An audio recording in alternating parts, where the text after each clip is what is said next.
evening, everybody, and welcome to Carving It Up Live right here on Twitter, as well as the Carving It Up YouTube channel and the Grid Network YouTube channel. As always, I'm Bryson Carver. Very excited to be with you on this Football Monday. Listen, that early window, those, 10 games in the early window? Excuse me. By the way, if my voice sounds a little off, I was exposed to some serious pollen yesterday, and I don't get sick very often, but pollen often kicks my arse, like on a year, like on a season-to-season basis in the spring and in the fall, destroys me. So if I don't sound the greatest, I apologize. That's why. But listen, we got a great show on tap for you guys tonight. Why the Chiefs not only weren't lucky, might have been a tinge unlucky, and yet they still beat the Cincinnati Bengals again for the third time in a row and second time in a row against Joe Burrow. Get into that in just a moment. In about 10 to 12 minutes, the Jets won. Aaron Rodgers' first win as a New York Jet, and I wasn't terribly impressed. Matter of fact, I was kind of unimpressed. Dallas gets shellacked at home by the New Orleans Saints, and there were some signs in that football game. Oh, there were signs. There were a lot of similarities to another recent loss for the Cowboys, striking similarities that we'll get to in about a half hour. Caleb Williams, but I still liked what I saw from him in spurts in the Bears loss to the Texans last night, 19-13. Get to that. Why Brock Purdy, this is a big stretch for Brock Purdy's career in terms of, what is he?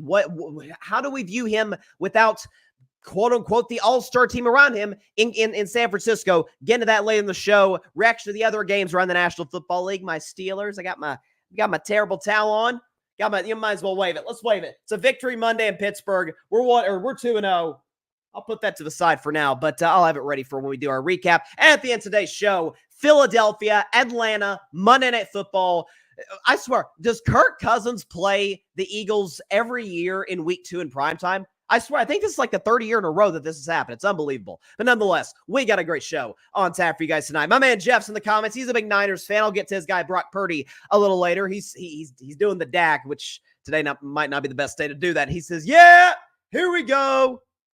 Dak will bounce back, but we'll get into the Cowboys later. But first, it started before the game was even over. Lucky! The Kansas City Chiefs got lucky against the Cincinnati Bengals. Of course, this is utter nonsense, and I'll explain exactly why. So, I can make the case that Kansas City was actually kind of unlucky, but let's back up for a second, because I would say this.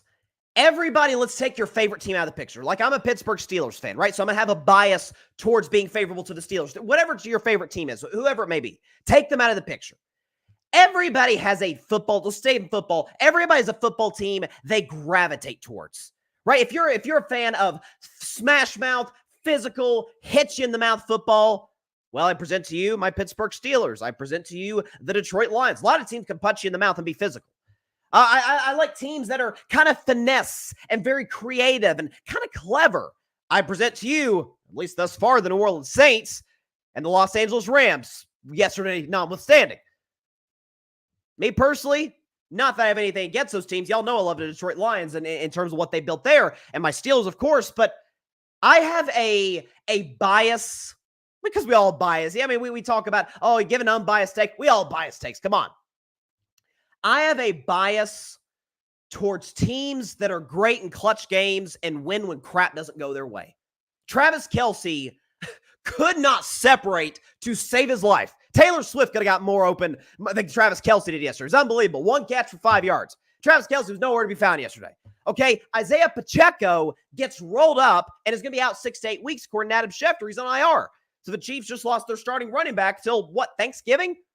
Travis Kelce couldn't separate. By the way, Patrick Mahomes, in the midst of one of the worst statistical games of his career, it's, by the way, 151 passing yards. That's the lowest for Mahomes in any game he's played, start to finish, in his career. And in the midst of that, the second interception he threw, Pat got really unlucky because the kid for Cincinnati, I think it was Cam Taylor Britt, freaking pins that thing Odell style out of the air with one hand. It's like, yeah, but you got to be kidding me. I mean, Patrick complimented him after the game. Like, what are you going to do? It's an awesome play. All of these things. By the way, Joe Burrow with no T. Higgins was just on the money, hitting targets, until the fourth quarter, not turning the football over. And yet and still, and this goes to something that, see, when I give a take on my show, I like to base it off of facts. I like to base it off of, be it a statistic, be it film, be it maybe a quote that somebody gave to the media, whatever the case may be. I like to base off those things that actually happen in front of us or that we can read. This, what I'm about to say right now, you can't do any of that.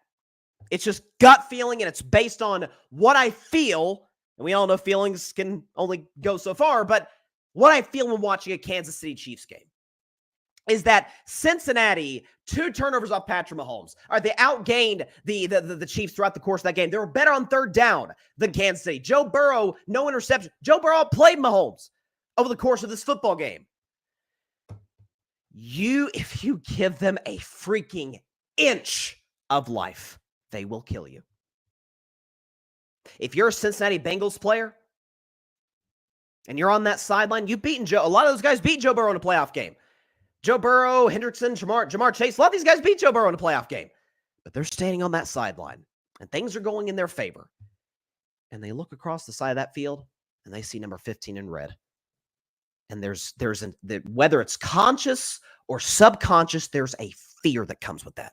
Just like there was a fear when you saw that dude in New England wearing number 12. There was a fear when you were playing the New England Patriots. If you saw that guy and he had a shot, a little antsy. Now, that didn't mean Tom came through every single time, but he came through most of the time, just like Mahomes does.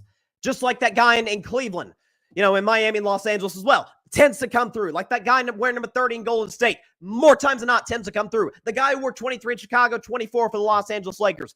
That's what they do. There's an internal fear. You saw it with the Cincinnati Bengals.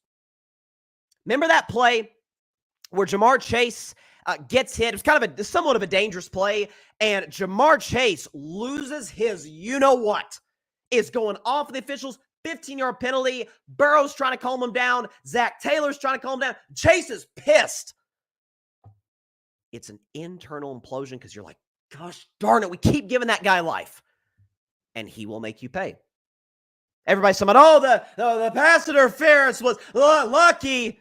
Oh, so we're just gonna ignore on the 4th down and 6 when Mahomes delivered a perfect pass for what would have been a first down. The fact that the Chiefs, you could argue, got jobbed to a certain degree by the officials. Not that Wanya Morris didn't hold, but the fact that, yes, Wanya Morris held Trey Hendrickson. Trey Hendrickson held Wanya Morris too. Actually, I think they called hands to the face on Wanya, and then they should have called a holding on Trey Hendrickson. Worst case scenario, that should have been a redo on 4th down and 6 for the Chiefs. And even on the 4th down and a mile, when there was the obvious pass interference, I think it was Rashee Rice. I believe it was Rashee Rice going up for the catch to try and pull that thing down. Defender comes in, I think it was a rookie, hits him in the backside as he's going for the football. That's by the book. That is pass interference. I remember arguing with Eagles fans and people who didn't like the Chiefs a couple of years ago in the Super Bowl. That wasn't pass interference on James Bradbury. Well, let's see. Grabbed Juju Smith's jersey and impeded his progress. By the book, that's blatant pass interference. Like, this is, I understand. I get it. There's a bias toward teams, a negative bias toward teams that continuously win in close games, but there is an art to it. New England and Brady and Belichick mastered it. Okay, how do we get them in these key situations? How do we get Joe Burrow? How do we sack Joe Burrow in a situation on 3rd down where we can get the ball back with an opportunity to do something?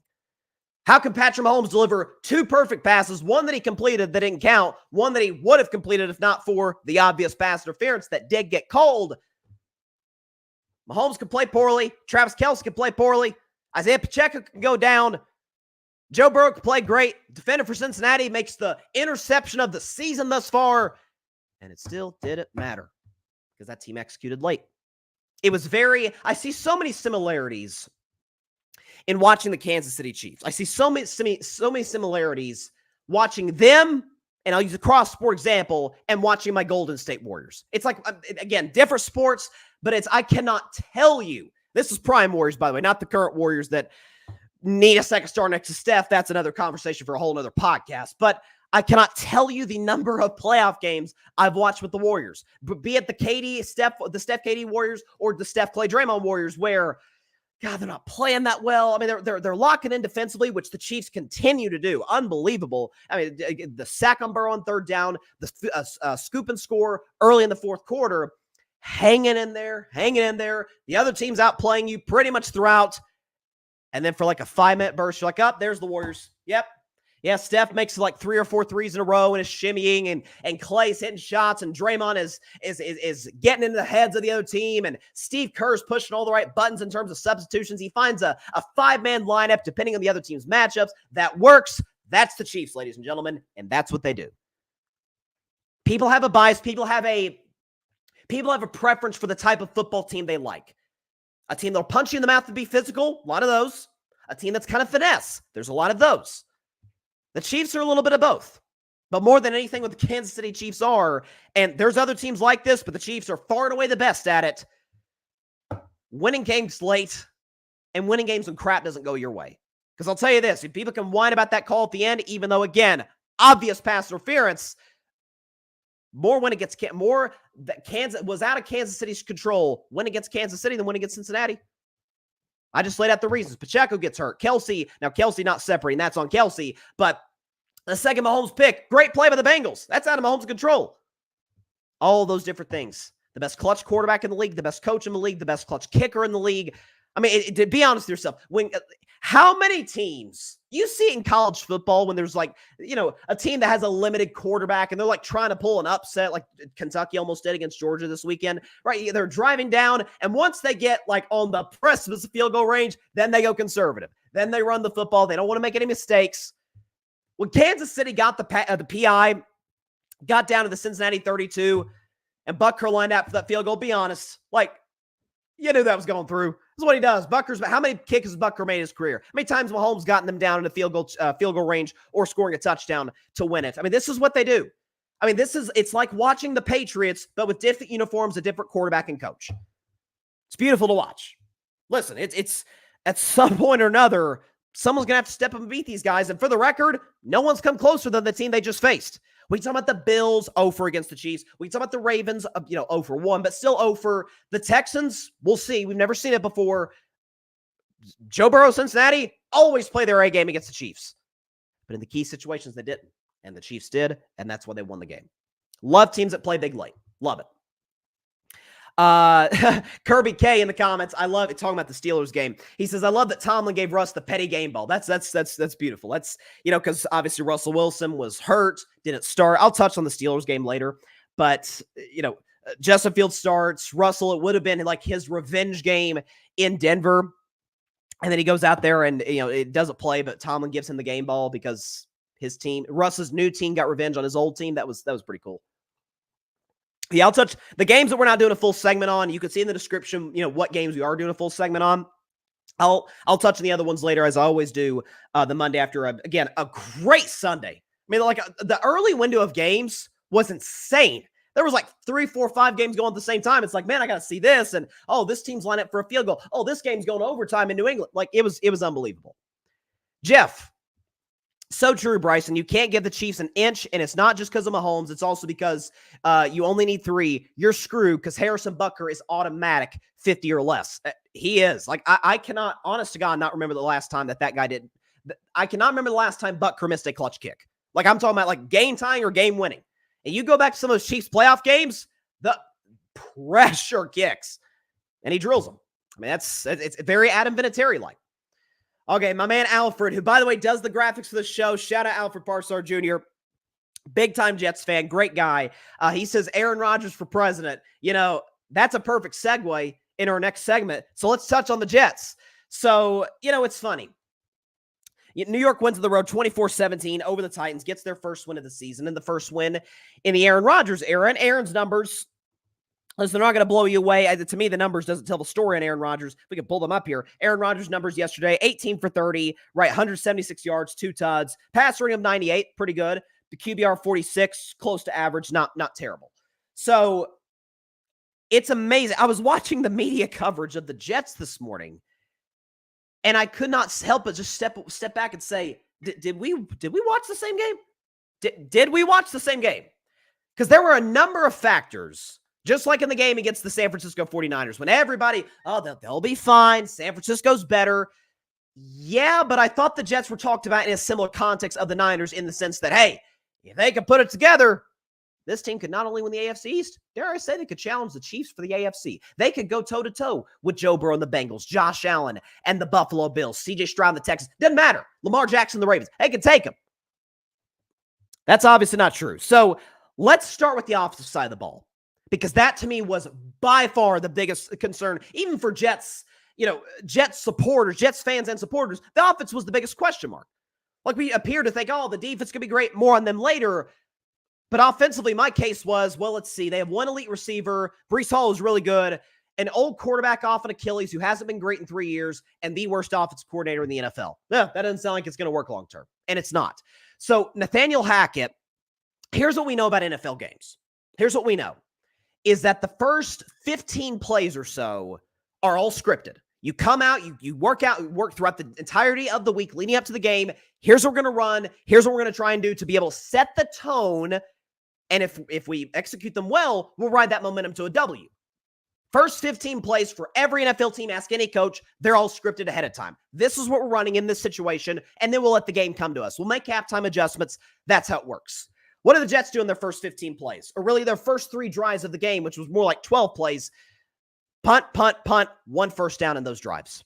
For context, the Jets were they're one of 15 teams. We'll obviously have a winner tonight, we assume, between the Falcons and Eagles. Jets were one of 15 teams that won a game in week 2.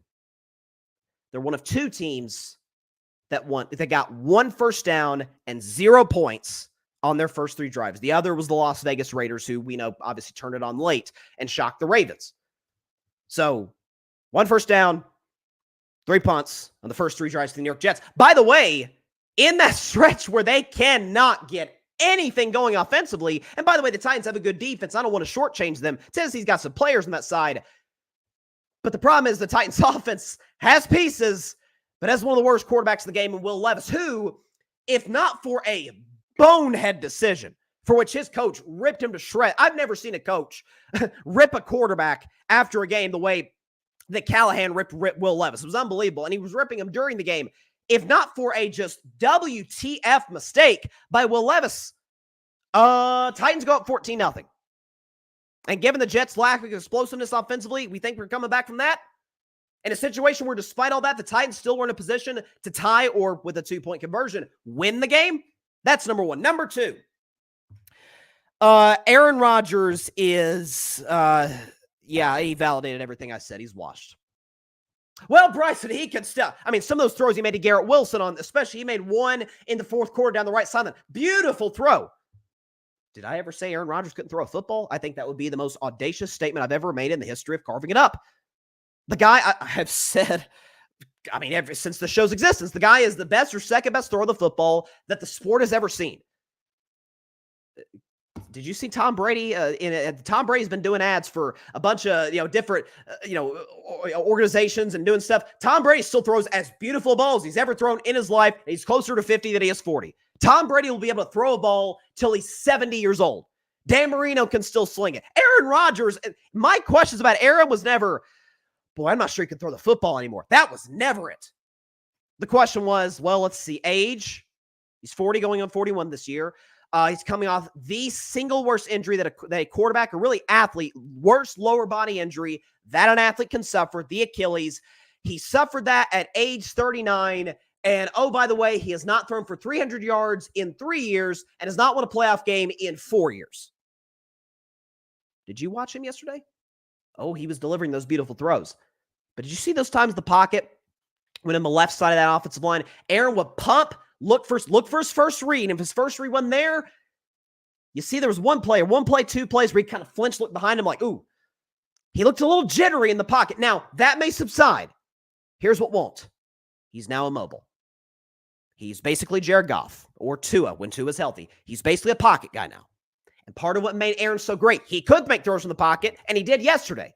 But what made Aaron Rodgers so great, so special, so legendary, one of the 10 greatest that's ever done it, is the plays he made out of the pocket at his time in Green Bay.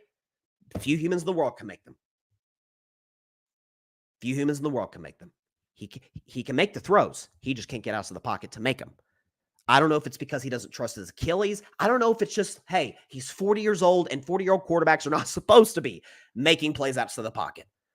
So let's see. The Jets' offense is uncreative. They did nothing the first 3 drives, which that matters. First 15 plays are scripted and couldn't execute on any of them. There's no pre-snap motion, which in today's NFL is archaic. It reminds me of the Matt Canada Steelers offense.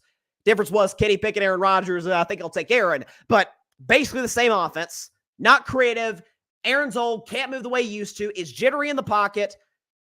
And oh, by the way, their defense is an issue.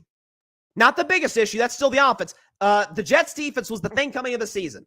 Well, they can hang their hat on that. If Aaron's having a bad day or the offense maybe can't get things moving, the defense can keep him in games. Well, let's see. They gave up 30-plus for the Niners. If not for a fumble by Will Levis, they would have trailed 14-0 to the darn Titans. And they just suffered 2 key injuries. C.J. Mosley was carted off the field, and Jermaine Johnson suffered a season-ending injury.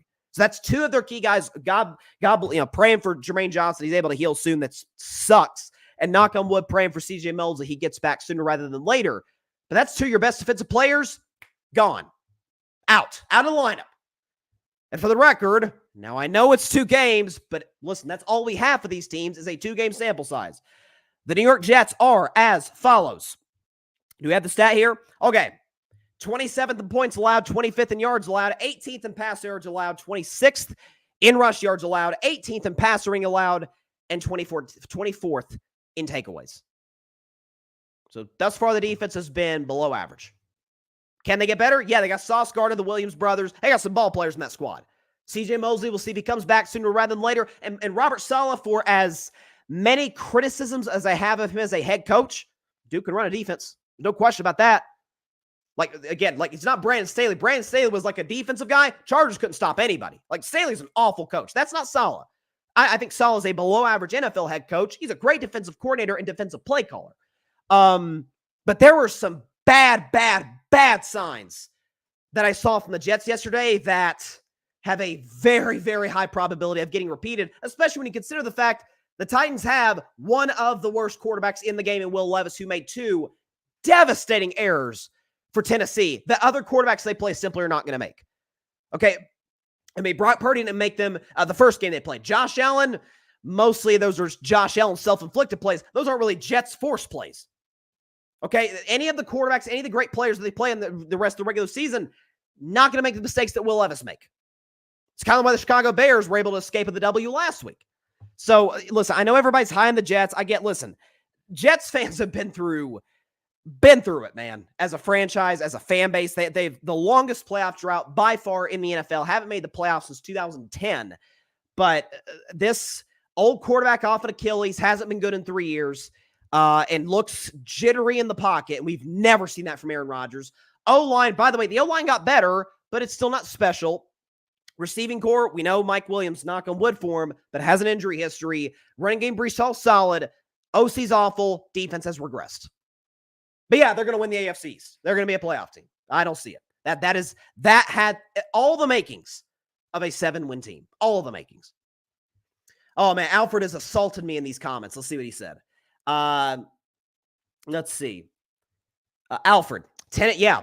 I mean, he kind of made my point here. Tennessee found mistakes in that game to make. If we play better, if we play better, we lose. I think you mean if they had played better, they would have won. But the errors that Tennessee made were almost entirely self-inflicted. It was at Sauce. Again, the Cam Taylor-Britt pick on Mahomes. That was a, holy cow, that's a play of the week type of situation. That really wasn't the case with the Jets. That's not to take credit away, but it is to say, yeah, Will Levis sucks. And you are right, Alfred. Will Levis will be benched in a couple weeks if he keeps this up. I am not going to let you say that, Alfred. He says, Will Levis was your guy in draft night. Don't unclaim him now. For those that don't know, Will Levis, by the way, I was never, ever, ever, ever high on Will Levis. Okay. I just want to put that out there. But for those that don't know, and it's so great to have Alfred in these comments, but we did a Grid Network. Please subscribe to the Grid, by the way. Grid Network draft show a year and a half ago. It's 2023 draft. And remember, Will Levis was like, oh, he's going to be a top 5 pick. Oh, my goodness. And plummets to the second round. And Alfred, y'all got to go look this up. It is comedy. is just ripping him to shreds throughout the night. I was just defending the poor kid because I was like, man, you got to come at him like that, Alfred. But that said, did not buy Will Levis as a prospect. I said in that draft, Stroud would be the best. Hendon Hooker will be the second best. That will come to fruition. Just wait. And Bryce Young will be the third best. Now, Bryce Young just got benched today. A touch on the Panthers later. But, I mean, Hendon Hooker by default might already be the second best quarterback in that draft. So there you go. Like both Will Levis and Bryce Young have played, but have been awful. So, okay, Alfred says the Rodgers slander is appalling. Listen, I'm just telling you the stats and the facts. No 300-yard passing games. I think it's since like December 2021. Hasn't now he did win MVP that year, just credit. Hasn't won a playoff game since 2020. I mean, he's a declining player, rapidly declining off the worst injury you can suffer. So there you go. Excuse me. What else we got? Jeff, Will Levis was my guy, and I ain't giving up on him. Okay, listen, I respect that. I mean, listen, Trevor's been my guy. And Trevor is off to a brutal start to the season. Not the first game. Trevor was actually pretty good in the Jaguars' first game. Coaching just cost them. But yesterday, yikes. And Jeff says, rip Carolina Panthers, 1995 to 2024. Ugh, golly bum. That was brutal. All right. Dallas Cowboys. Oh my goodness. So I'm sure it was a bad betting week for a lot of people. There were a couple of lines that I liked, and gosh darn should have included it on Bryson's best 10. I took the Bears plus 6.5, barely covered. Took the, no pun intended, I took the Vikings. I took the Niners to win, but I took the Vikings plus 4.5 because I like some of the matchups there. Vikings won straight up. Should have included those in Bryce's best 10. I actually just so happened to include the Dallas Cowboys -6 against the Saints. And safe to say I missed wide right on that one. So Dallas loses 44 to 19. And it's a wipeout from start to finish. And I'm watching that game. Now, Dallas, to their credit, unlike the game I'm about to mention, did move the football. Like, they got into field goal range. They didn't capitalize on drives. They weren't good in the red zone. And more on that in terms of Dallas's offense a little bit later. But as I'm watching this game, and I'm watching my quad TV with all the other games, but I'm focusing on the Dallas game, and I'm seeing Derek Carr hit Shaheed on and I've always liked Shaheed, by the way, and I was dead wrong on the Saints. Bomb to Shaheed, and Kamara, go Vols, absolutely running all over the Cowboys defense. And I'm watching that game, and I'm like, this looks like a Chat GPT version of the last time Dallas lost, and matter of fact, the last time they lost at all, the playoff game of the Green Bay Packers. We can show you, by the way, all graphics, all stats provided by StatMuse, all graphics provided by my man Alfred Parsar Jr. We can show you the comparison. It is striking how similar the playoff loss to the Packers was to the game against New Orleans. Look at that. 22 first downs for Green Bay, 24 against the Saints. 24 by the Saints, rather. Packers ran 54 plays. Saints ran 56. Packers had 10 rush first downs. Saints had 15. Both were 60% basically on third down. Both had over 400 yards of offense. Both 7.7 yards per play. It might as well have been the same game. Like, the only difference was that the Cowboys offense didn't get some garbage time yards in their last two drives, and that was it. Where Green Bay comes in, absolutely punches Dallas in the throat and keeps that momentum. Doesn't relent from, for the rest of the game. Same case with the Saints yesterday. I mean, what Derek Carr throw? 16 passes? I mean, like, you didn't have to. Like, Derek Carr's stats, had the Saints thrown the ball, may have been a little bit better. He did throw the pick late, but accurate on deep balls. Meanwhile, Alvin Kamara is shredding Dallas's, front set, first line of defense. And it goes to, two major flaws for the Cowboys offseason. Now, I had Dallas as winning the NFC East. I still have them winning the NFC East. They got the best quarterback in that division. I think today, it's the lesser of four evils in terms of coaches in the NFC East. Now, I don't, Dan Quinn, we got to see what he does. Dable, I still believe in more than most, but we'll see. And I certainly buy McCarthy more than I buy Nick Sirianni in Philadelphia. So I think Dallas is still going to win that division almost by default. With that said, it looks like the same team it was a year ago. Now, in some regards, why I picked them to win the division? Well, Dak's still great. CD's still great. Micah Parsons, yesterday notwithstanding, is great for the first 75% of the season. And then he tails off at the end. But that's what you get from the Dallas Cowboys. And then after that, they have a very thin roster. Defensively, I mean, this is unbelievable. We showed you the comparison in terms of the loss to New Orleans, the loss to Green Bay, how similar that was. New Orleans, 7 plays, 80 yards, touchdown. Next drive, 1 play, 70 yards. That was the bomb to Shaheed, touchdown. Next drive, 4 plays, 70 yards, touchdown. Next drive, 11 plays, 70 yards, touchdown. Next drive, 3 plays, 20 yards, touchdown. The next drive, 13 plays, 70 yards, almost 8 minutes off the clock, touchdown. And they pretty much call off the dogs from there. Dallas was not going to come back at that point in the game. Dallas gives up touchdown drives 6 times in a row to the New Orleans Saints. Now, some of that credit goes to the Saints. Some of that credit goes, and again, I will say it again on this segment. Saints fans, listen, they were coming after me on social media last night saying, man, apologize for saying the Saints will be dead last in the NFC South. Okay, my bad. I apologize, Saints Nation. I was dead wrong on y'all, okay? Hey, listen.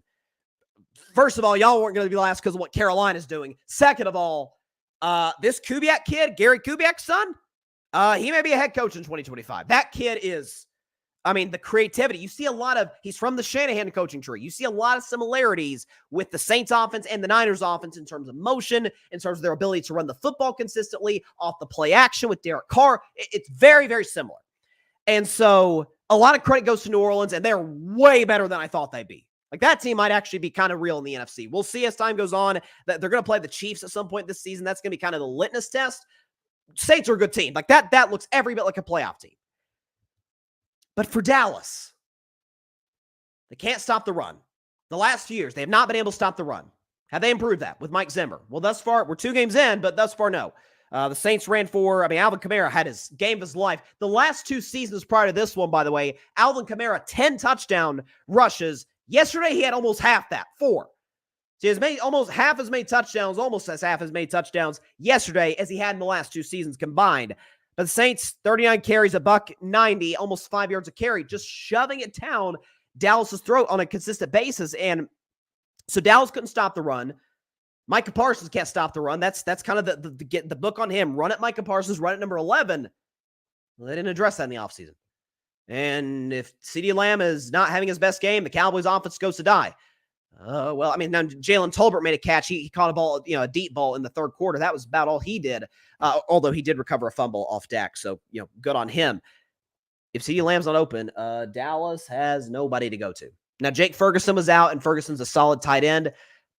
Jalen Tolbert. He had the kid. What's the kid's name? Jalen Brooks, who slips on the first interception that Dak threw, the second pick that Dak threw. He's like, the hell with everybody here. I'm just throwing to CeeDee Lamb, and that's it, and I will live with the results. And again, for the good news, I guess, for Dallas is that, and I've ripped them since 2022 for not going out and getting a true, legitimate, proven, short of elite, number 2 guy to CeeDee Lamb. I've been criticizing them for that for years. And it's, again, the chickens have come home to roost in the last, 5 or 6 games for Dallas or so. If you look at the numbers, the good news is the trade deadline is not for another couple months, and we'll see what the Raiders do. I still don't buy the Raiders this year. Devontae Adams could be available. Now, does it hurt your cap? Yeah, but the Chiefs have made it work, and the Rams have made it work, and the Niners have made their cap situation work. You can take Devontae Adams for a couple seasons. You can make it work. You pay Dak, spread out the money for Dak, do the same with CeeDee Lamb. Devontae Adams can help you. So I just think it is that loss yesterday really goes back to a lot of the non-decisions that Jerry Jones made as the GM of this football team. And they haven't been able to stop the run the last few years. They tried to change the defensive coordinator. They still can't stop the run. And then offensively, if Dak and CD are not in sync, or CD is just being double the whole time, listen, Dennis Allen, I've criticized him as a head coach. I still am not terribly high on him. He's a brilliant defensive mind. Very similar to Robert Saleh. He's like, okay, I'm just going to double CeeDee Lamb. You throw to somebody else. Like, if Jalen Brooks and Jalen Tolbert and some of these no-name guys beat us, they beat us. It is what it is. CeeDee Lamb's not going to beat us. He beat us on not a go ball, but caught a ball on the sideline. It was a great throw by Dak into double coverage, and CD did the rest. That was it. That was basically all they did the rest of the game. And that's to me got to be the big concern if you're a Cowboys fan is, okay, we haven't addressed that position in 2 years. And I've been the first on that for a while, by the way. At this point, you got to go out and get some of that at the deadline. Devontae Adams, who knows, could be available. I still think Devontae is going to get traded at midseason, whether it's to Dallas or whether it's to the Jets or to somebody else, we'll see. But I think we're in a spot where this team is the same as it was last year, which for the good qualities of them, it's why I have them winning the division, winning about 10, 11 games and winning the NFC East. The bad side is you run the football right at them, you get creative with these motion plays, they are done for. And by the way, something else that is really alarming for Dallas is that, particularly on the defensive side of the ball, offensively, you see some signs of life. Mostly by Dak. Dak, there was one play where he broke out at 2 sacks and made a nice little shovel to Zeke. Like, Dak's going to play hard from start to finish. I can't say the same about Micah Parsons and some of those Cowboys defenders. I mean, I'm not saying they quit. I'm not going to go that far, but there did seem to be let's just say a lessened sense of effort. And I mean, there's plays where the Saints are scoring standing up. Alvin Kamara is walking into the end zone. If you're getting a touchdown, might as well get it through some physicality, or at least make them get it in a more difficult way. You're at least resisting a little bit. That's to me, that's not as much as on Mike Zimmer as it is on the Cowboys defenders. You can criticize the scheme all you want, and that's fair. Yeah, Micah Parsons, Trayvon Diggs. I mean, some of these guys, the front seven especially, just no-showed. Once New Orleans kind of established the run game and Derek Carr was hitting Chris Olave and Shaheed, Dallas just said, okay, fine. You can have whatever you want. Go, have at it. It was kind of embarrassing for Dallas' defense. So I'll tell you what. This Cowboys-Ravens Week 3 game is already going to be good. It just got really interesting. The fact that Baltimore lost, they're 0-2. I'll touch on the Ravens later and why my take I had on the Ravens back in May is starting to age really well. But Dallas is the game that they felt like they shouldn't. They were a touchdown favorite in. I think Tom Brady's going to be on the call. I mean, Tom Brady might as well call every Cowboys game, and that's what we've gotten so far. So, by the way, bad news for the San Francisco 49ers, and bad news for Brock Purdy. I'll get. By the way, actually, I'll just go and put the comment up. Well, let's see. Alfred says the Saints wanted to prove Week 1 wasn't just because they played the Panthers. Oh, you're not kidding. That's a statement type of game, going against a playoff team and doing what they did to them. So kudos to the Saints. To what Jeff is saying, though, excuse me, he says, damn, Bryson, this just in. Debo's hurt for us now for a couple of weeks per Shanahan, who I will get to in the show. If I can pull up Jeff's second comment. There we go. He said, Bryson, if Brock wins the next 4 weeks without CMC and Debo and puts up good stats, I'm sorry, but if anyone doesn't have him at least top 8, they're just hating. Well, listen, and by the way, and that came in, it's from Kyle Shanahan, like you said, Jeff, from Adam Schefter. According to Shanahan, Debo Samuel strained his calf on Sunday and is expected to miss a couple weeks. So it's so weird. I picked the Rams to win the NFC West, and they're falling apart due to injury. I mean, my gosh, Puka goes down last week. Cooper Kupp goes down yesterday, and McVay says he's going to be out a while. Now the 49ers are, is Seattle going to win the NFC? We're 2 weeks in, obviously, but is Seattle going to come out there and win the NFC West? What the heck? This is pretty unbelievable. So there you go. All right. Be back with some Chicago Bears takes as well as some Brock Purdy takes. Going to talk about those 2 quarterbacks, Caleb Williams and Brock Purdy. Be back after the break on Carving It Up.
Welcome back to Carving Up Live. Man, we are dealing with connection issues once again. This is really frustrating.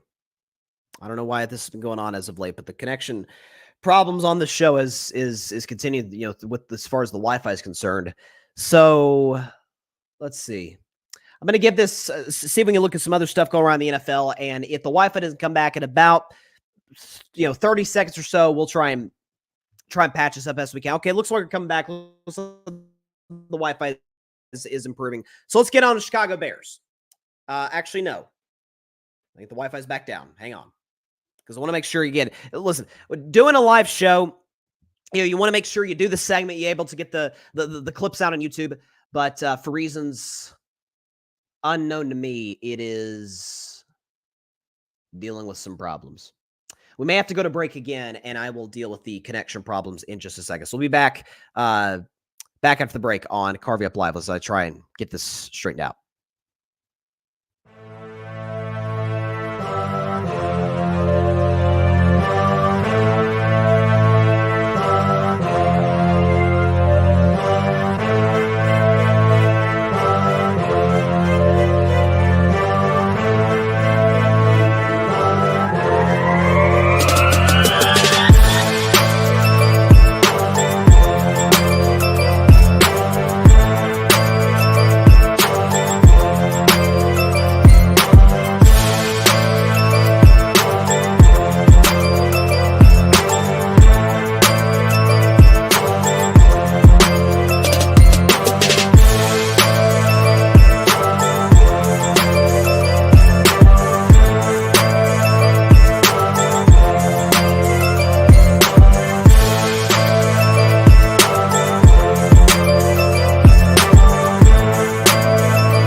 There we go. We're back.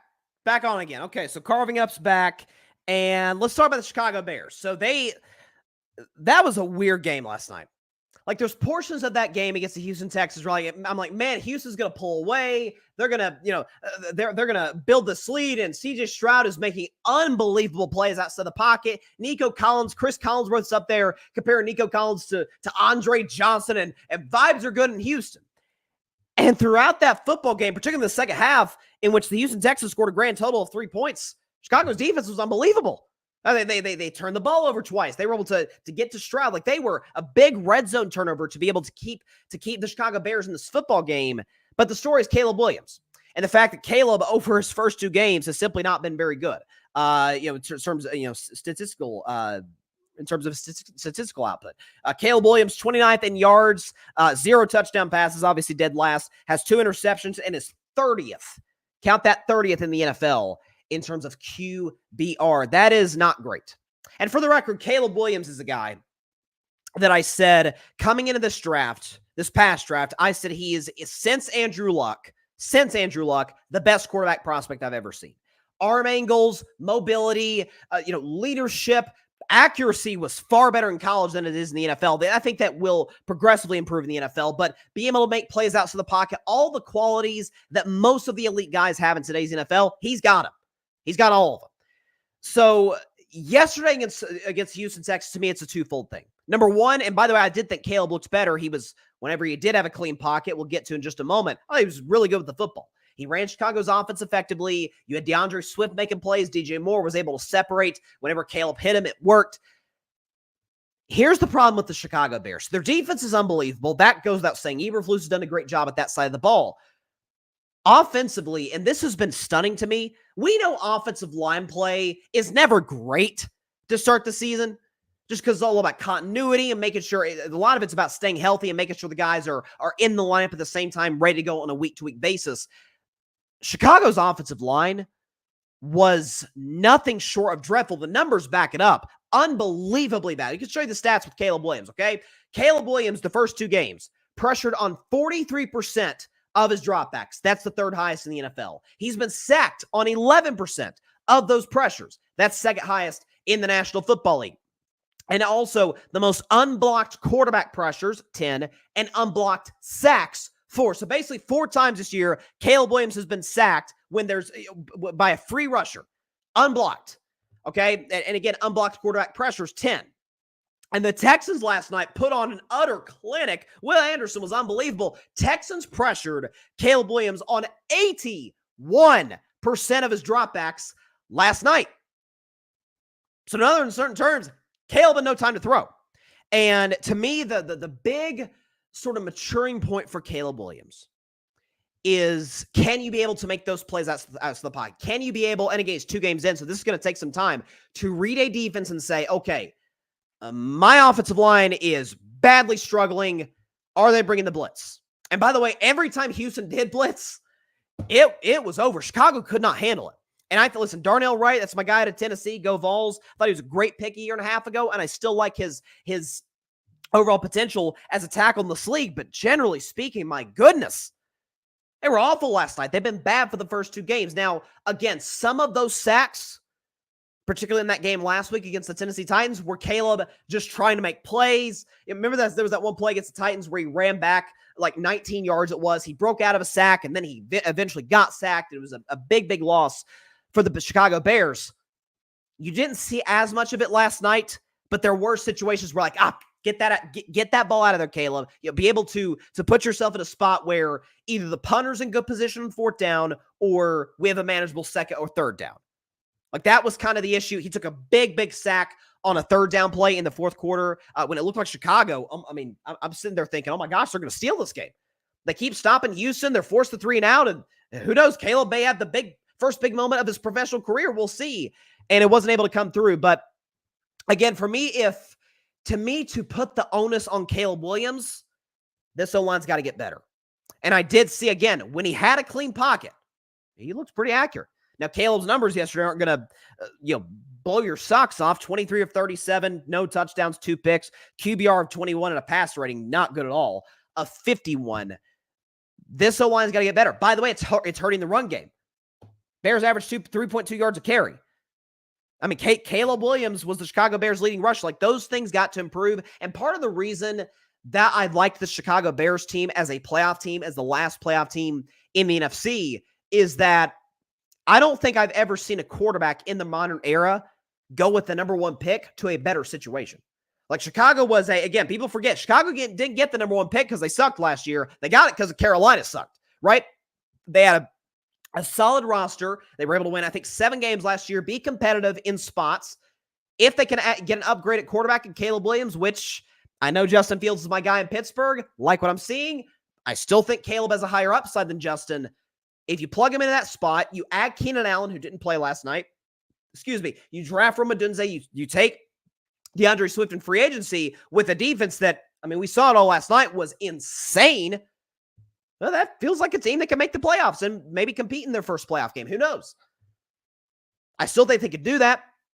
They're 1-1. There are teams that people love this season, including myself, the Ravens, 0-2, Rams, 0-2. There are 0-2 teams that it's like, the Bengals, 0-2. Can they turn it around? Yeah, there's a faith that they can. So, a 1-1 Chicago Bears team. Who do they have next week? I think they got the Colts. Yeah.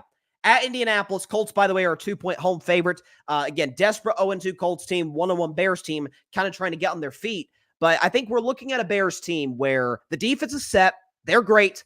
Offensively, Roma Dunze can separate. So can DJ Moore. It's all about timing between Caleb and those guys, but more so than anything else. That O-line's got to get better. Let's show the stats one more time. Just look at that bottom stat.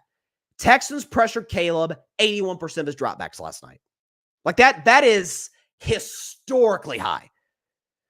So that's something that's got to get corrected for the Bears. They won't have any success this season as an offense. Defensively, they'll be able to keep them in games, but offensively, we need to see more and be able to see, okay, can Caleb make these throws? Can he be able to be on the right page with DJ Moore, with Roma Dunze? Only time will tell. But I like some things that I saw. The Bears were my upset of the week pick. They almost stole it for me, but I like some things I saw. I need to see more from Caleb in terms of the timing with his receivers, and I got to see a lot more from the Bears in terms of their offensive line. So, yeah, it's again, one of those situations, kind of got to give it time to develop. The fact that Chicago was able to steal that game last week against the Titans, that's huge. Or we could be sitting here in a spot where it's 0-2 versus 0-2, Bears versus Colts. That's a pseudo-elimination game here in September. So, good that the Bears won last week. All right, moving on, though, to to the San Francisco 49ers. I know my man Jeff's in the comments like, chomp the bit. What's Bryson going to say about the 49ers? Because we've gone back and forth about Brock Purdy over the last few weeks. And again, I've always been, not always, going back to about the middle of last season, I feel like I've always been a moderate Brock Purdy guy. I'm not the super fans that think he's top 10. I'm not the haters that's like, oh, he's barely in the top 20. I'm not one of those guys. I'm somewhere between, oh, yeah, he's about the 12th to 15th best quarterback in the league. If he shows me more without certain pieces, and by the way, get to that in just a moment. Oh, it's going to be hard to argue he's not top 10 with the numbers that he's putting up, with the anticipation throws that he can make, playing within that Shanahan offense. He's really good. He's way better. I've said this from the jump. He's way, way, way better than Jimmy Garoppolo ever was. Ever. I was not a Garoppolo guy at all. Couldn't move like Purdy, didn't have the arm of Purdy, way worse decision maker than Purdy, less durable than Purdy. Purdy's a far better quarterback than Jimmy G. But yesterday, we could show you the numbers against the Minnesota Vikings, a team that he struggled against a year ago with that Brian Flores-led defense. Show the numbers. First half, Brock Purdy was really good. 154 pass yards, a touchdown, no picks, only took 1 sack, and had a pass rating of 116. Second half was a different story. 165 pass yards, no touchdown, 2 picks. He was sacked 5 times and had a pass rating slightly above average at 81.7. So, again, the thing on Purdy that I've said that a lot of folks say, like, there was 2 things on Purdy going into last year's playoffs that we really did not know. Can he come from behind? I think we have evidence that he can. He played awful for the first 3.5 quarters against the Packers in that first playoff game. But when the moment called for it, he kind of like Kansas City Chiefs style, Purdy was really accurate, and McCaffrey finished the drive off with a touchdown. And then against Detroit, albeit a bad defense, albeit a disastrous drop by Brian Branch, the safety, that led to a Brandon Ayuk catch to turn the momentum of the game. But they were down 17, and Brock Purdy led that comeback. Kudos to him. So in terms of the come from behind stuff that we need to see from Purdy, I needed to see from Purdy, I think that question mostly got answered in the playoffs last year. So the next thing is, okay, a lot of folks hold it against him. I don't feel like I hold it against him. I really don't. Because I don't say, oh, I should subtract. I should say he didn't play well because he has great teammates. Is that because San Francisco, first of all, has a brilliant head coach in Kyle Shanahan, who didn't have his greatest day yesterday. Brian Flores took him to the cleaners in terms of that head coach defensive coordinator matchup. But be that as it may, San Francisco's got a stacked roster offensively, right? Stacked skill position group at the very least, right? McCaffrey, Ayuk, Debo, Kittle. I like Juwan Jennings. That's my guy. And of course, you have Trent Williams at left tackle, although he's not a skill position guy. But a lot of all-star level guys, a lot of Pro Bowl level guys on that Niners offense. Well, all of a sudden, Christian McCaffrey not only hasn't played, but before this game on Sunday, got put on IR. So he's gone at least the next 4 games. Debo Samuel, Kyle Shanahan just announced today, gone for the next 2 games, and George Kittle got hurt yesterday. I don't know what the status of Kittle is. I don't know if he's going to be ready for next week. I think the 49ers play. They've got the Los Angeles Rams in what's a big divisional game in LA in a week's time. So we'll see if Kittle's available. But if nothing else, let's say Kittle is available. Ayuk, George Kittle, Jordan Mason can run the football. We had another 100-yard rushing game yesterday, and we know Juwan Jennings can be productive. Like that's folks, that's better than most quarterbacks have it. It is. It's better than Dak Prescott has it. It's better than these days Patrick Mahomes has it. It's better than what Joe Burrow had yesterday. Sure, he had Jamar Chase, but yeah, a lot of guys catching touchdowns. He had one guy, was it Yoshi was the guy? I'm like, man, they out here getting Mario characters catching touchdowns.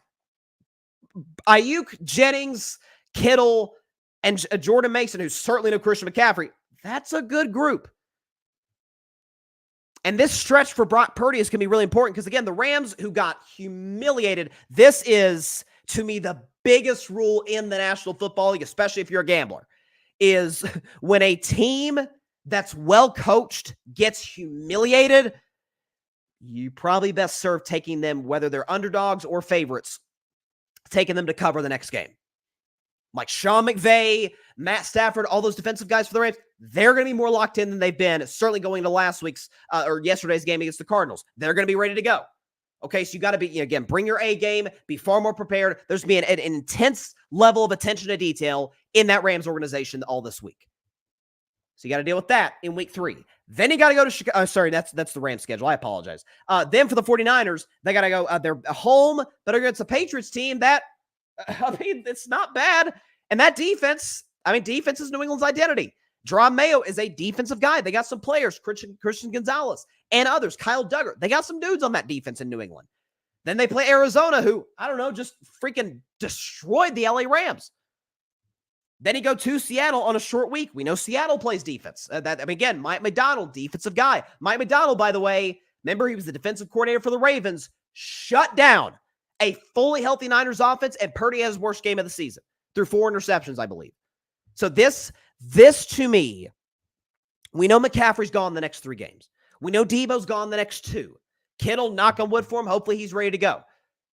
That's still a really good offense, folks. Ayuk's gotten off to a slow start, but a lot of that's because of the holdout. CeeDee Lamb, again, the timing with Dak isn't quite there because he held out. That's going to come. Ayuk and Brock will get on the same page. But assuming Kittle's there, with Ayuk, Juwan Jennings, Jordan Mason run the football effectively, those are good play. Jordan Mason's more of a product of Shanahan's offense, in my view, but he's still a good player, physical runner. With that defense, that should be good enough to get the job done. He had Brock had an ugly pick in that game in the second half. He took some bad sacks, made some poor decisions, made some good decisions. It was a very uneven performance from Brock Purdy in that second half. But again, he dapped up Brian Flores after the game like, man, you guys got a great scheme. Like, for whatever reason, and maybe somebody could come in and do an X's and O's analysis on carving it up. I'd be more than happy to have that person on to tell me why Flores just totally owns the Shanahan offense for whatever reason. I'll tell you what, this is a big stretch for Brock Purdy. If he can get out of this situation, by the way, I'm not asking Brock Purdy to replicate last year's numbers. I'm not asking him to be number 1 in the NFL in terms of passer rating. But when I look at that Niners offense, missing Debo, missing Christian McCaffrey, in my mind, the 2 most valuable guys on that Niners offense in terms of skill position players. If I can look at the 49ers offense, let's say in the stretch, they go 3-1. And I sit back and say, watching the games, because we got to do that. We can't give analysis if we don't watch the games, and say, Purdy was what got him here. Purdy got them to that 3-1 record. Then our opinions have to change. Again, my opinion on something will change when the data changes on it. My opinion will become, more solid than it's already been if further data comes out that backs me up. Like, I'm not just going to be set in stone for no reason, just be stubborn one way or the other. If new data comes in, let's take it in. Again, if the data were a sandwich, let's eat the sandwich and see how it feels. See how it affects your view on this. And this, again, Brock Purdy is year 3 for him. This is the biggest stretch of his career, I think. Like, the question was, can he come from behind? Check.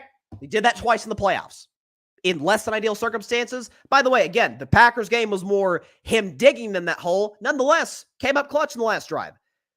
Was there a lucky play with Brian Branch in the second half? Yeah. But other than that, Purdy was great in the second half against Detroit. I've seen him do that. Check. Okay. Can he win with a roster that has a really good skill position group, not an all-star skill position group? It's only time will tell. Again, big game against a focused Rams team this week. Then he got the Patriots defense, the Cardinals defense, and the Seahawks defense. By the way, after that, then he got the Chiefs defense. Now, McCaffrey might be back by then, so we'll see, but big stretch for Brock Purdy. And listen, my opinion on this player will either become more firm than it is now in terms of he kind of needs the supporting cast, or it'll be, the roster's not quite what it was, and he's still out here winning games. He's still out here balling. Yesterday, it certainly didn't help his case, but he's got a few more to prove me wrong. Let's see what he does. That's all I'm saying. I remember there was a stretch, I'll never forget this, 2 years ago, where Tua was lighting the world on fire. And there was a stretch, I think they played the Chargers, the Niners, and the Bills. I said, I'm skeptical on Tua. Let's see what he does through these 3 games. And the Dolphins went 0-3. I'm like, I'm sorry, I can't buy into him. So let's see what that stretch. And that was, by the way, year 3 for Tua. So let's see what Purdy does. Excuse me. Again, the pollen. I was around a lot of pollen yesterday. I don't get sick much, but especially spring. Spring, it absolutely destroys me. My allergies. But there you go. Let's see. Jeff is in the comments. I want to hear what Jeff says because he's an Irish fan. He's a big Brock Purdy fan. Excuse me. Bryson, without Debo and CMC is huge. You can't just say it's enough because Ayuk will get it together. What if Ayuk doesn't? Then that means the best receiver is Jennings. And this will be huge for Purdy. He says you need to call Purdy top 10 after the stretch if he wins. Yes, if he wins. But what if, again, and I want to say this for the record, Brock Purdy is a better quarterback than Jimmy Garoppolo. I don't think that's remotely debatable. Like, that's where I get on the Purdy haters. Like, hey, he's got to prove he can do what Jimmy Garoppolo can't. He already has. Multiple times. Jimmy G wouldn't put up these numbers. You kidding me? He's absolutely better than Jimmy. That's where I disagree with the Purdy haters. Where I get a little is I've seen a lot of quarterbacks in this league win with really good skill position groups or below average. Now, the Niners are certainly not below average. Again, now, Jeff, we talked about this in the past. Jeff is more skeptical on Ayuk than I am. I think Ayuk is like a bottom top 10 guy, or, I mean, worst case, like 11th, 12th best guy in the league, which is still pretty good. Again, I saw Dak almost win MVP with CeeDee Lamb and nothing else. Like, can Brock get to that? If he can, hey, I got nothing to say. So there you go. Rico Suave, nice. Rico Suave says Purdy's top 10. Jeff says he's really good. What if he's really good in some of the games that average in the others? What we say? I got to watch the games. That's my answer to you, Jeff. I got to see the games. Because again, if I watch a game and let's say it's the reverse of the Vikings game where he's 5 sacks, 1 interception, pass rating not great, and then blows the doors off in the second half, or I should say blows the doors off, plays really well, leads into a victory, makes some big-time throws like he made in that first half against a great Vikings defense. Oh, there we go. But if this continues to be a repeating pattern,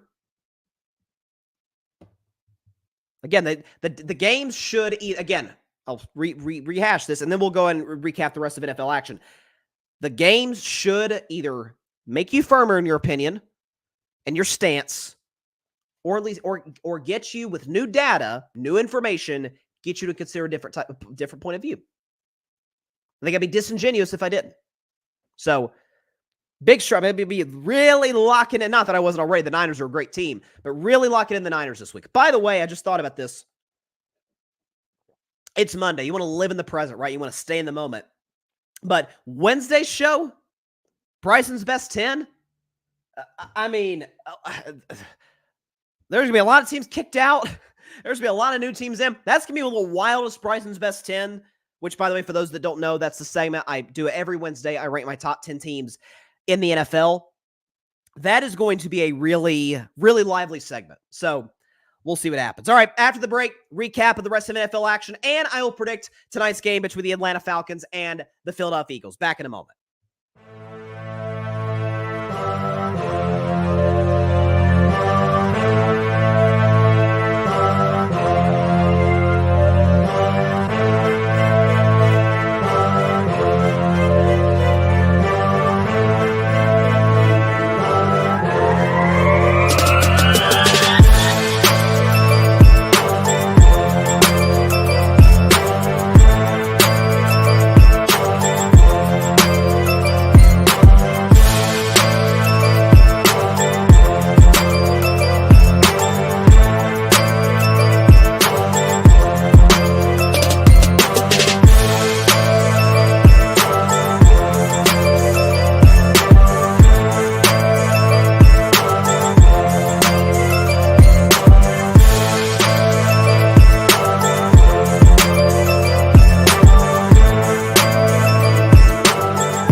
Welcome back to the show. So before we get out of here, and I'll predict Atlanta and Philadelphia in just a moment, let's recap some of the other games in the National Football League in what was, again, a wild week 2. A lot of crazy games, particularly in that early window. Let's start Raiders-Ravens, where, again, this was something on the Ravens side of this. This was something that I was really iffy about with Baltimore coming into the season, or not coming into the season, but the last 2 years, and it reared its old ugly head yesterday against the Las Vegas Raiders. For the Baltimore Ravens, yesterday's loss, I'm reading this from my notes now, in the last 5 seasons, is the Baltimore Ravens' 10th loss with a 7-point or more lead in the fourth quarter.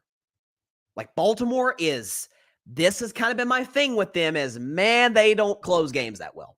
And that falls on John Harbaugh. That falls on Lamar Jackson. That falls on a defense that let Gardner Minshew go crazy in the second half of this game. Kudos to the Raiders. Like, the Raiders, I will give them this, and this is a credit to their head coach, Antonio Pierce, who's really installed a solid culture there, even though I don't think they'll be that good of a football team because of their quarterback play. But they've installed a culture where, I mean, this is, we're going to, I mean, a little Dan Campbell-ish, we're going to play to the final whistle. And, I mean, the Raiders' run chart is insane.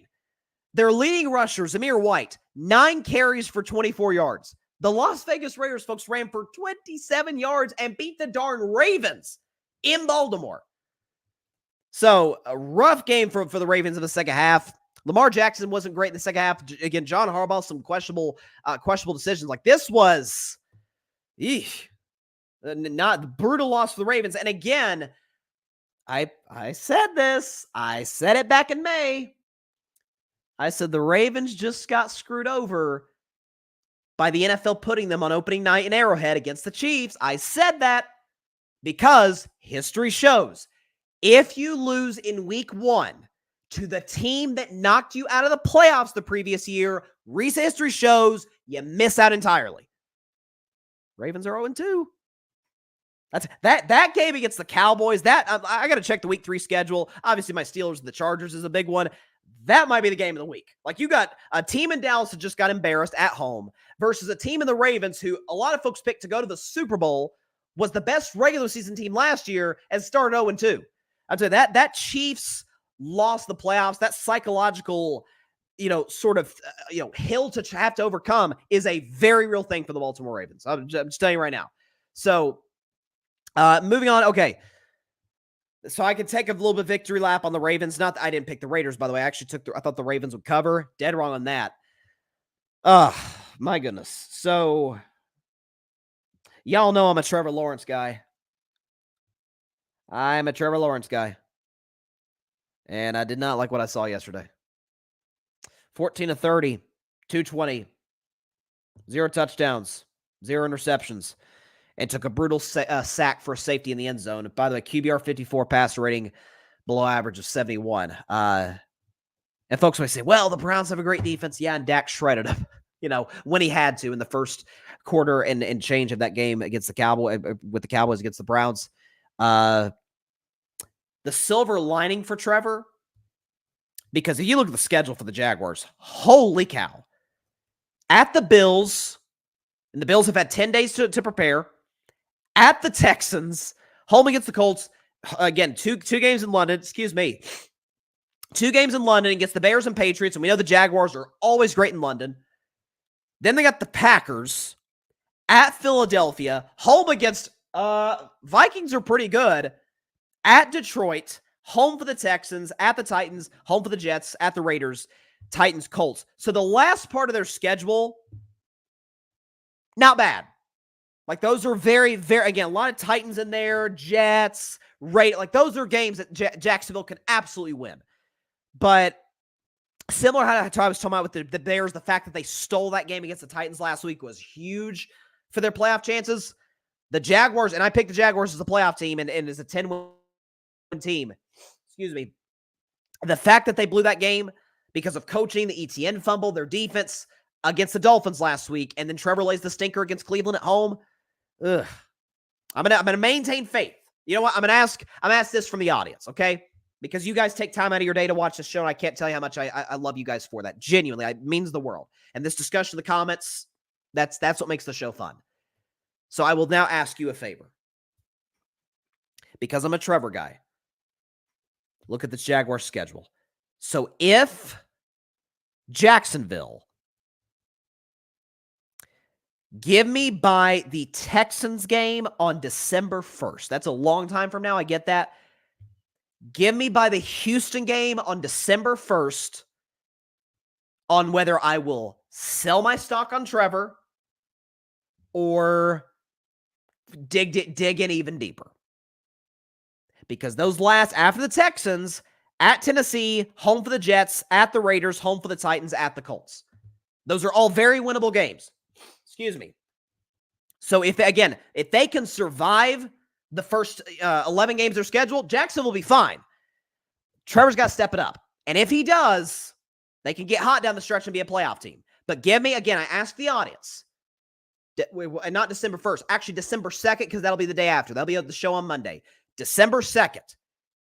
If Trevor and the Jaguars have not turned it around in that stretch, I'll sell stock on him. I will sell my Trevor Lawrence stock. If we're in year 4 and he still has it, then I'll sell my stock. But for now, I maintain faith. Rico Suave, love the username, by the way, in the comments. He says, the Jags are overrated. They have 0 elite players. Josh Allen, the pass rusher, is their best player. He's a low-end number 1. That's fair. Again, I think Trevor's elite potential. He's clearly not been playing nowhere near elite thus far. And I do like the receivers. I do like the kid out of LSU. What's his name? Oh my gosh, Brian Thomas Jr., Christian Kirk. They got some dudes who can catch the football and make plays.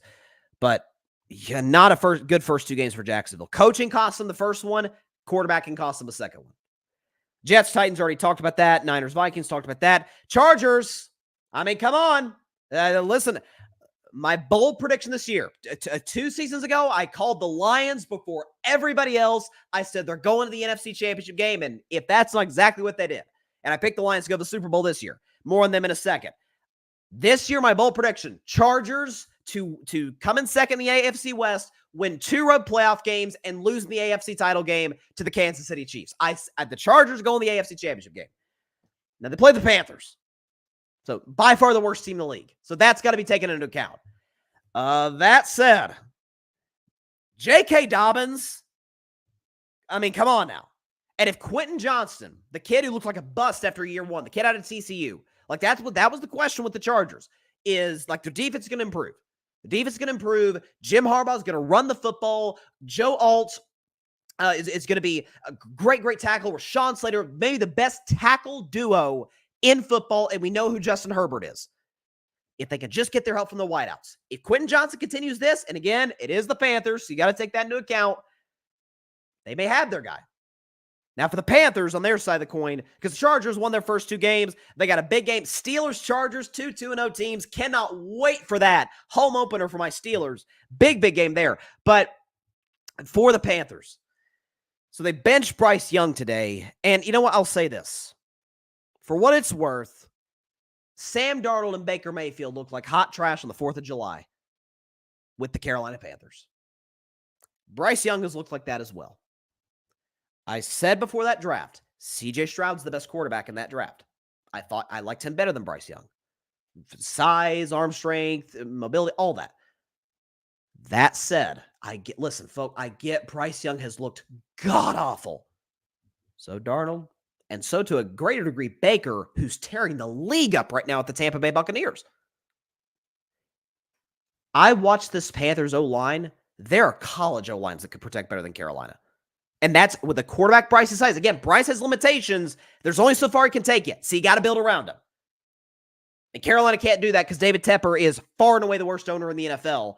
Just a clown show in that Panthers front office. So my guess is they'll move off Bryce Young after the season. They'll draft a quarterback who will get to, suffer the wrath of that franchise. Feel terrible for Panthers fans. Man, 10 years ago, they were flying on high. Now, yeesh. But I'm willing, if Sam Darnold, who needed like 4 stops to really find his footing, if Baker needed 4 stops to find his footing, I'm willing to give Bryce a second destination to find his footing. So I'm willing to give the kid time. I really am. So Rico, Chargers, a.k.a. Michigan. They play just like Michigan. And that's not shocking. I always say, everywhere Jim Harbaugh goes, they don't win, they win instantly. Doesn't matter the situation. Chargers get the AFC Championship game. You heard it here first.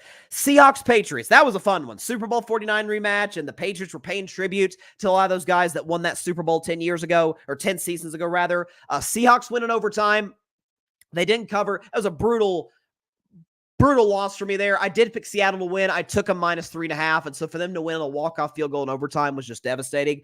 But Geno Smith was good in that overtime period. Get him down there. Jacoby Brissett, again, uneven game. New England ran the football very effectively. Listen, I'm just going to say this. I'm going to throw this out there because Seattle looked good. The Seattle was supposed to win their first 2 games. First two quarterbacks you face are Bo Nix and Jacoby Brissett. You should win those 2 games. Seattle next week, who they got? They got the Dolphins without Tua. Like, they should win that game as well. Then at Detroit on the Monday night is going to be their first kind of big test of the season. But on the Patriots side, I'll just say it. Belichick's one of the greatest coaches ever, 6 Super Bowls, all that stuff. In my mind, greatest defensive coach in history. But in 2 days, NFL 2024, as far as Rob Mayo looks like the better option. I mean, as far as New England, is that not basically the same roster that we saw a year ago? Basically with Jacoby Brissett. Patriots look solid. They could very easily be 2-0 today. They beat Joe Burrow on the road. Almost beat a very well-coached Seattle team at home. I'm just saying. That Jets-Patriots Thursday night game is, shaping up to be a real interesting one. I'll say that. That looks like a really interesting game. And Enrico, I'm impressed by Mayo. He got them playing hard with limited talent. He does. And there were, again, some of this is Belichick's message ran hollow because he was there for 24 years. That's going to factor. But it was also, Bill was just dreadful in the draft. If you go back to like 2016, 2017 on, and look at the Patriots drafts, like Tom carried them on his back the last 4 years that he was there before he went to Tampa, before Belichick kicked him out the building. Man, oh man. But the Patriots may have a pretty bright future. I mean, we'll see what we see from Drake May, be it at the end of this season, start of next season. I mean, I like what I see from New England. We're 2 weeks in. We'll see if this is sustainable, but we'll see. Giants, Commanders.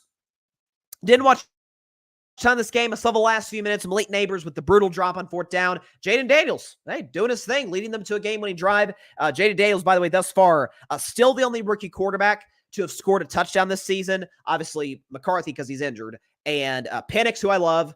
And who's the other one? Drake May, who we just mentioned, they have a score because they haven't played. But Caleb has yet to score a touchdown. And Bo Nix yet to score a touchdown. Jaden Daniels, pretty good.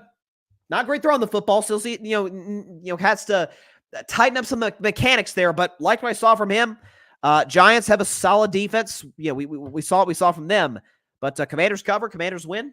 So solid day for them. Tampa Bay Buccaneers, Detroit Lions. This was tough for me. Again, the Steelers are my team.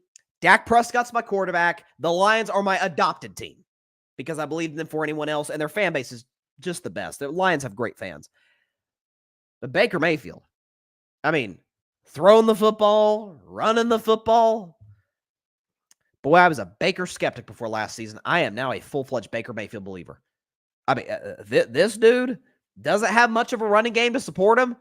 Looked pretty good. Now, Detroit's defense in the second half, played well. Was able to mostly get stops. Held Tampa Bay to only 1 scoring drive. But this is, again, the book's been out on Jared Goff his whole career. Like, as loaded as this Lions team is, as much as I very much believe in them to win the NFC, get pressure on Jared Goff, and you got him. Like, Jared is the most, let's put it this way, the most mobily limited quarterback, starting quarterback, certainly franchise quarterback in the NFL. You get pressure on Jared, you got him. Now, listen, every quarterback's going to be worse if you get pressure on them. Jared turns into like a backup when you get pressure on him. It's unbelievable.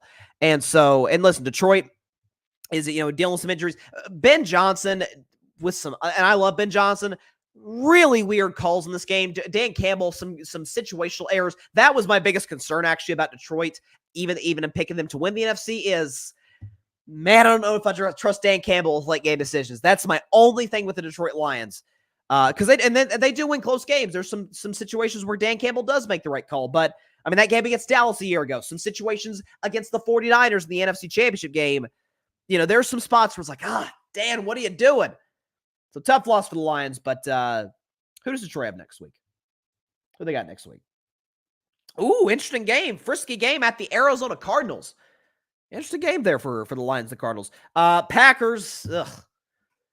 Listen, the reason I say ugh is because my sister's a Packers fan. Just let me hear it yesterday. I was saying, the Packers. And by the way, if she's watching, she thought the Packers would lose too with Malik Willis. Okay, I'm just gonna put that out there. But Green Bay, I mean, excuse me, 261 rushing yards against the Colts. This is my big thing in the Colts.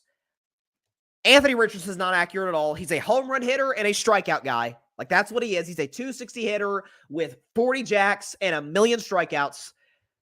And then defensively, I don't love Indianapolis's, I don't love Indianapolis on that side of the ball. Malik Wilson's efficient, play within the offense, and Josh Jacobs had a field day. My goodness. Big win for the Packers at Lambeau.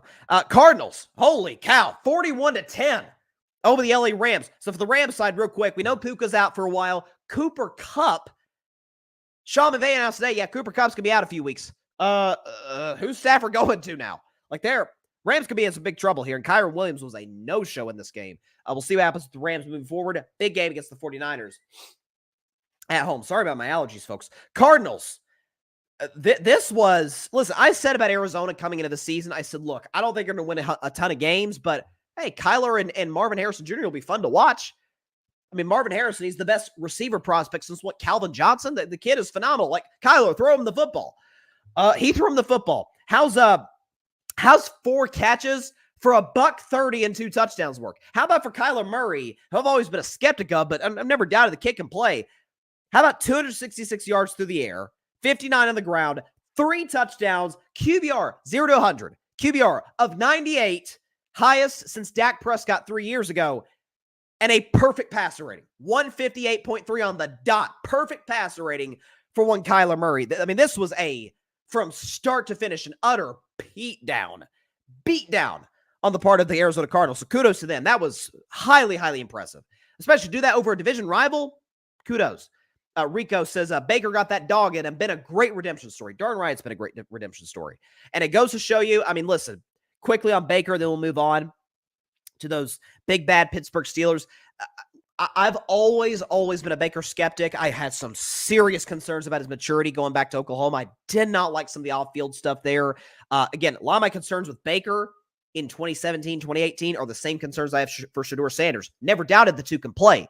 But God, for a quarterback in the NFL, there's got to be significant, maturity, improvements. And Baker, whether it's because he got humbled, because he bounced around the league and found his home in Tampa, whether that's going to be the case for Shedeur, who knows? But like I said in the show, as a quarterback in the NFL, you need to be 15 years more mature than what your age is.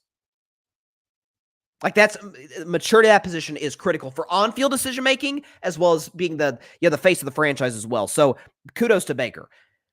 As far as, though, do we have the terrible towel here? Let's get the terrible towel. As far as the Pittsburgh Steelers, ladies and gentlemen, they won a classic Pittsburgh Steelers game, but let's get rolling. Wiz Khalifa. Black and yellow, black and yellow, black and yellow, black and yellow. Yes, sir. So Steelers win 13-6 in Denver yesterday. I actually took the Broncos and the points. Glad I was wrong on that one. But Steelers win, and Russell Wilson gets the petty game ball, as an earlier comment said on the show today. Here's what is so frustrating as a Steelers fan. Like, this defense is freakish. TJ Watt, who didn't have as good of a game today or yesterday as he did last week against Atlanta. TJ Watt, Alex Highsmith was all over the place. The Steelers secondary was great. Absolutely blanketed those Denver receivers all day yesterday in the Mile High City. Here's the frustrating part for the Steelers, is that you see the score, you're like, 13-6. Boy, that's a Mike Tomlin game. Here's what's frustrating, is that it could have easily been it should have actually been worst case scenario, 23-6. Best case, 27-6. Justin Fields, I said last week, Anthony Richardson threw one of the greatest passes I've ever seen against the Texans. Justin Fields would have had to throw of the week if it had not gotten called back due to penalty. Justin Fields rolling out to his right, throws an absolute, he could not have ran and handed the ball to George Pickens any better than he could have, than he did. Absolute missile to George Pickens, puts him Steelers down and deep into the red zone, gets called back because of Broderick Jones penalty. And he ended up getting benched, and rightfully so. That was a devastating turn or a penalty for the Steelers. Then, into the half, Justin Fields hits Pickens for a touchdown. That gets called back by penalty. So that's, I think, the Steelers in this game. How many penalties we have? How many penalties for Pittsburgh? 10 penalties for the Steelers for 78 yards. Like, those, got to clean up those penalties and stop halting big plays between your quarterback and your freaking insanely talented receiver in George Pickens, but great defensive performance. The Steelers have held their opponents to a combined 16 points over their first 2 games. And guess what? Only undefeated team in that brutal AFC North. Pittsburgh Steelers, here we go. Big game. Holy smokes, big game against the LA Chargers this weekend in Pittsburgh, home opener. Big time matchup. So there's your week 2 recap around the National Football League. We'll finish out with my week 2 prediction, my final week 2 prediction of the week with the Philadelphia Eagles and the Atlanta Falcons.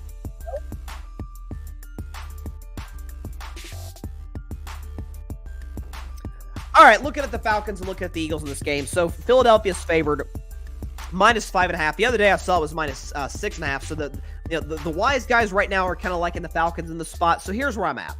So neither of these two teams I think are a long-term contender in the NFC. With Atlanta, I picked them to win the NFC South. Right now, they got some real competition with the Bucks and with the Saints. Like, this is a big game for Atlanta. And we know Kirk Cousins, Monday Night Football, not great. For the Philadelphia Eagles, though, on the other side, they beat the Green Bay Packers when they tried every which way. Sorry, not they. Jalen Hurts tried every which way to lose that game with 3 turnovers. Could have easily been 5 turnovers. Just absolutely just throwing the ball any which place where a Packer can make a play, be it Jair Alexander or Nixon or anybody. We know Atlanta at times can have an opportunistic defense. They have Jesse Bates. They have some playmakers on that side of the football. Matt Judon can get to the quarterback. Here's the thing with Philadelphia is I still haven't seen improvement from their defense.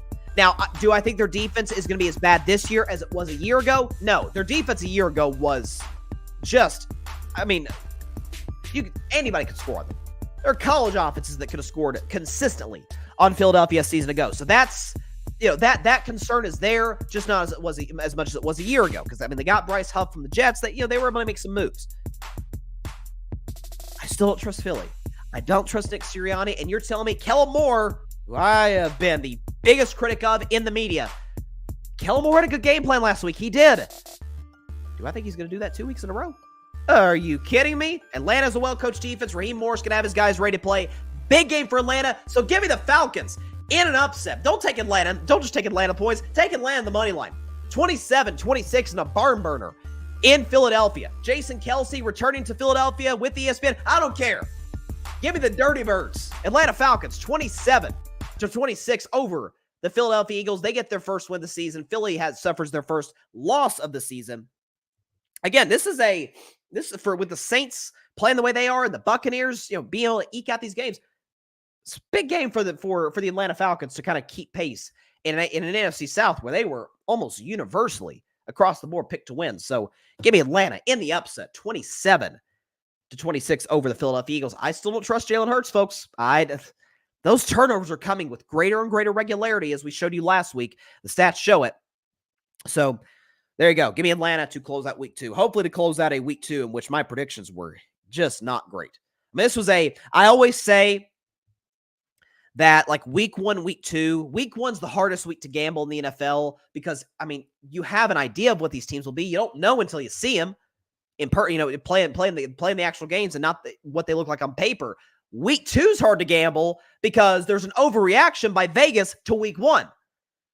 So, I mean, I went 0 for 3 on Bryson's. I think I did miss on Bryson's league bet. I think. I'll have to go back and check. I know for a fact I went 0 for 3 on If I Were a Bet Man. That segment is off to a bad start in 2024. I've got to turn the ship around there. But nonetheless, give me the Falcons 27-26 over Philadelphia. And with that said, that is all the time we have for today's show. Excuse me. Appreciate everybody stopping by. As always, be sure to catch Carving It Up live on Wednesday at 6 p.m. Eastern, 3 p.m. Pacific time, right here on Facebook, as well as the Carving It Up YouTube channel and the Grid Network YouTube channel. And be sure to like, share, comment, and please take 2 seconds out of your day. Hit that big red subscribe button down there.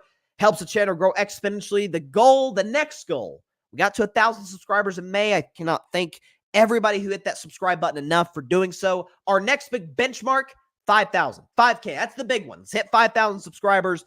And if you have not subscribed, just takes a couple seconds. Take 2 seconds out of your day. Hit that red subscribe button down there, and you're part of the Carving Up family. I'm telling you, it's a supportive group of people who take time out of their day to watch the show, and I cannot thank them enough. I love you guys for watching the show the way that y'all watch it and consume it and interact with the show. Thank you, thank you, thank you. Also, if you have subscribed, please tell your friends about it, your family about it, everybody you know about Carving Up Live, except for your sleeping cat.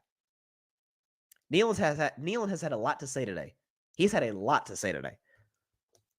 He's still as rambunctious as ever. I love that little guy. Also, just as importantly, be sure to go subscribe to the Grid Network. That is GRYD, the Grid Podcast Network, right here on Facebook, as well as the Grid Network YouTube channel, Instagram, TikTok, Twitter. I still call it Twitter. And you can listen to any of our Grid Network podcasts anywhere you get your podcasts, Apple Podcasts, Spotify, iHeartRadio, any and everywhere that you get your favorite podcasts. You can find us at the Grid Network. Check out my man Patrick Brown, who writes some great pieces on the Grid Network's website, great articles. Check those out. The link to get those is on the Grid's Instagram. A lot of great content creators. And by the way, big announcement, 8 o'clock spot is back, ladies and gentlemen, tomorrow night, 8 p.m. Eastern, 5 p.m. Pacific time, on the Grid Network's YouTube channel. We'll be back, 8 o'clock spot. I'm hosting. I'm excited. We'll have some great contestants, great topics.